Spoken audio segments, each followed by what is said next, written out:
Coba dengarkan ini baik-baik. Apa yang terjadi dalam kunjungan Presiden Prabowo Subianto ke Korea Selatan dan Jepang di awal tahun 2026 ini bukan sekadar perjalanan diplomatik biasa.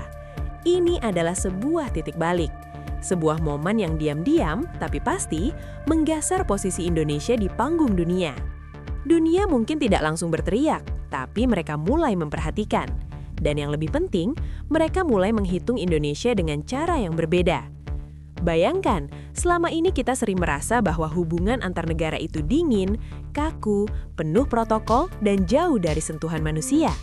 Tapi kali ini, Indonesia datang dengan pendekatan yang berbeda. Bukan hanya membawa proposal kerjasama atau angka investasi, tapi membawa sesuatu yang jauh lebih kuat, ketulusan. Inilah yang disebut sebagai diplomasi hati, sebuah pendekatan yang jarang dibahas, tapi dampaknya sangat dalam. Di Seoul, tepatnya di Blue House, terjadi sebuah momen yang tidak hanya simbolis, tapi juga penuh makna. Pertemuan antara Presiden Prabowo dan Presiden Yoon Suk Yeol bukan sekadar pertemuan dua kepala negara. Itu adalah pertemuan dua budaya, dua sejarah, dan dua visi masa depan. Ketika Presiden Prabowo memberikan keris sebagai hadiah, itu bukan sekadar benda. Keris adalah simbol kehormatan, jati diri, dan kedaulatan bangsa Indonesia.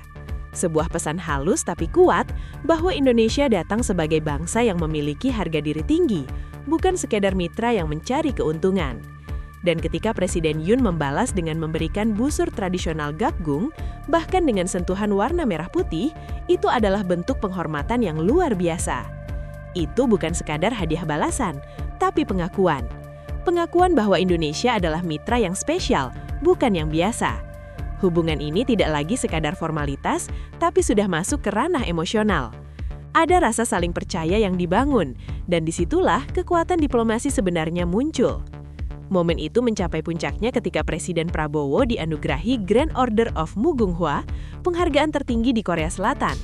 Ini bukan medali sembarangan, ini adalah simbol kehormatan tertinggi yang hanya diberikan kepada pemimpin yang dianggap memiliki kontribusi luar biasa. Dan ketika Indonesia menerima itu, dunia seharusnya mulai bertanya, apa yang sebenarnya sedang terjadi? Namun sobat, kehangatan itu bukan tanpa hasil.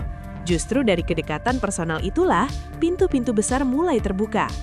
Indonesia tidak lagi dilihat sebagai negara berkembang biasa. Di mata Korea Selatan dan Jepang, Indonesia naik kelas. Bahkan bisa dibilang, Indonesia kini berada di posisi yang sangat istimewa. Di Korea Selatan, Indonesia mendapatkan status kemitraan strategis khusus dan komprehensif. Ini bukan istilah kosong, ini adalah level hubungan tertinggi yang mereka berikan, dan yang mengejutkan, Indonesia adalah negara satu-satunya yang mendapatkan posisi ini. Ini berarti, dalam setiap keputusan besar, baik ekonomi maupun keamanan di kawasan, suara Indonesia tidak bisa lagi diabaikan. Di Jepang, sambutan yang diberikan juga tidak kalah luar biasa.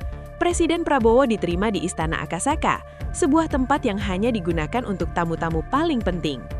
Perdana Menteri Sanae Takahashi secara terbuka menunjukkan bahwa Indonesia bukan lagi sekadar pasar, tapi mitra strategis yang duduk sejajar.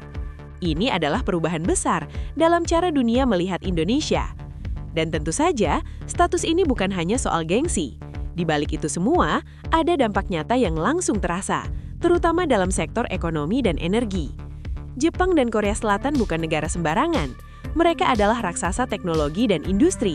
Dan ketika mereka memutuskan untuk menanamkan investasi besar-besaran di Indonesia, itu bukan keputusan emosional, itu adalah keputusan strategis. Kenapa Indonesia? Jawabannya sederhana tapi kuat. Karena Indonesia memiliki apa yang dunia butuhkan. Mineral kritis seperti nikel dan tembaga yang menjadi tulang punggung industri masa depan. Tanpa Indonesia, rantai pasok global untuk baterai kendaraan listrik dan teknologi tinggi bisa terganggu. Inilah yang membuat posisi Indonesia sangat penting. Kerjasama dengan perusahaan seperti Inpex dalam proyek Blok Masela menjadi bukti nyata bagaimana Indonesia mulai mengunci masa depan energinya. Proyek yang sempat tertunda lama, kini dipercepat, membuka peluang besar bagi kemandirian energi nasional. Tidak hanya itu, Indonesia juga mulai melangkah ke arah energi nuklir untuk kebutuhan listrik bersih. Ini adalah langkah berani yang menunjukkan bahwa Indonesia tidak lagi bermain di level lama. Namun sobat, kekuatan ekonomi saja tidak cukup. Dunia saat ini sedang berada dalam kondisi yang tidak stabil. Konflik terjadi di berbagai wilayah, dan ketegangan geopolitik semakin meningkat. Dalam situasi seperti ini, negara yang memiliki kekuatan ekonomi biasanya juga akan dituntut untuk mengambil peran lebih besar dalam menjaga stabilitas. Disinilah Indonesia mengambil langkah yang berbeda. Alih-alih memilih berpihak, Indonesia memilih menjadi penenah. Sebagai negara yang tidak terikat pada blok kekuatan besar manapun, Indonesia memiliki posisi yang unik, posisi yang netral tapi dihormati. Dalam kunjungan ke Jepang dan Korea Selatan, Indonesia secara aktif mengajak kedua negara tersebut untuk membentuk poros stabilitas di kawasan Indo-Pasifik, sebuah upaya untuk menjaga kawasan tetap damai dan terbuka. Ini bukan langkah kecil. Ini adalah langkah yang menunjukkan bahwa Indonesia siap memainkan peran sebagai juru damai dunia. Namun, menjadi juru damai bukan berarti lemah. Justru sebaliknya.